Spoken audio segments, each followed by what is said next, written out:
Сіверська міська громада за підтримкою ПРООН нарешті отримала мобільний ЦНАП.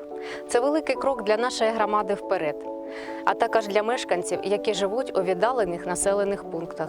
Це дуже важливо взагалі і в першу чергу для маломобільної категорії населення. Ця машина навеслова в отриманні якісних адміністративних послуг. Вона забезпечує достійний рівень праці і самих робітників ЦНАПу, і фахівців, які будуть супутно надавати інші послуги, у тому числі соціальні. Автомобіль у своїй комплектації має повністю 4 облаштованих робочих місця.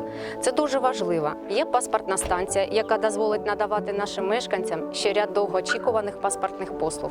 Також додатково в комплектацію входить мобільний кейс, укомплектований необхідним обладнанням, за допомогою якого адміністратори зможуть на дому обслуговувати громадян, які мають взагалі малорухомий спосіб життя.